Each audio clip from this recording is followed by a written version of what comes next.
Welcome back! Today we're painting Scabiosa. And if you're new, hello, my name is Nisha and I teach watercolor and illustration tutorials. So grab your supplies and let's get started. This is a fun one to paint and you can refer to the images in the Pinterest board. The link is in the description below. And I'm starting with the center of the flowers. I'm using a yellow-green to dot in those little pieces right in the middle. And then using a light purple, it's a little lavender in color, I'll drop in the petals. This is just the first layer, and we'll be adding to this to put in the shadows and details.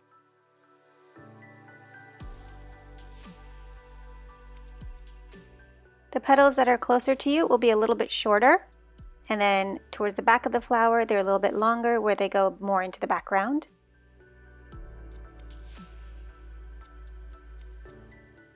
I'm also slightly curving these petals so they make a little bit of a saucer shape, kind of like a little dish.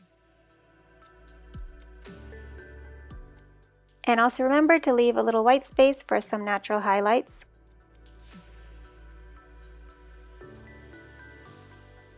You can add in a touch of that pink or rose color and vary up your purple shades.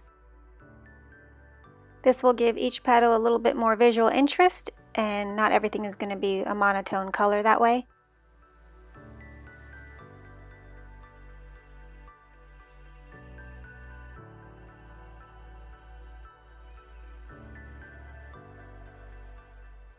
Okay, and then mixing up a little bit of green, I'm going to put in these long stems. They are thin and narrow, and then these leaves are a little bit ruffly too. So just use the end of the brush to pull out each of these little areas.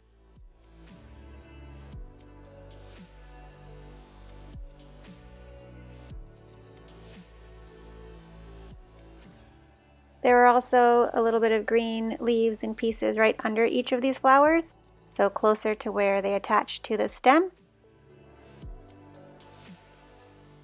If you love botanical illustration, definitely check out the links below. I have a course on both watercolors and ink illustrations for all things botanical.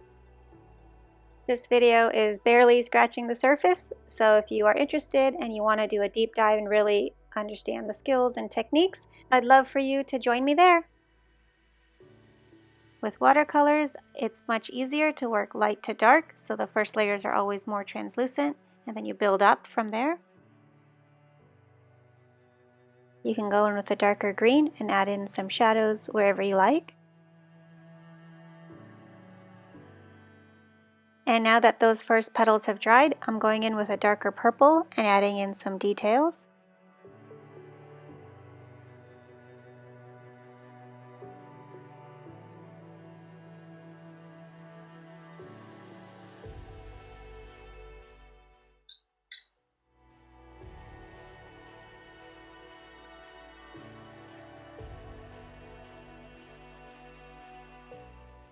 Okay, and then mixing up a little bit darker purple, I'm going in with the end of the brush and adding these little fine lines towards the center of the flower and moving outward towards the edges of each of the petals.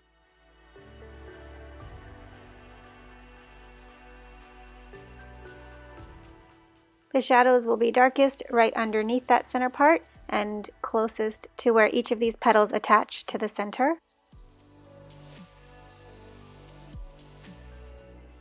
And then to add in the shadows and details to the center, I'm using a dark olive green and going in and defining these little circular shapes. Remember to leave a few light and translucent so you don't lose your highlights.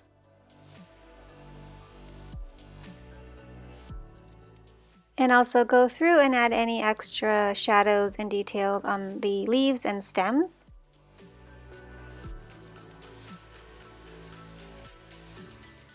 This is a loose style of painting, so don't worry about it being perfect. You just want to get the general feeling and gesture marks in there. So add your final details and then we'll be done. Thank you so much for joining me today. I hope you had a ton of fun painting. Also, check the description. I run a free watercolor challenge for beginners, And I also have a beginner-friendly watercolor class. It's a course all about botanical illustration. So check out the links below, and I'll see you there.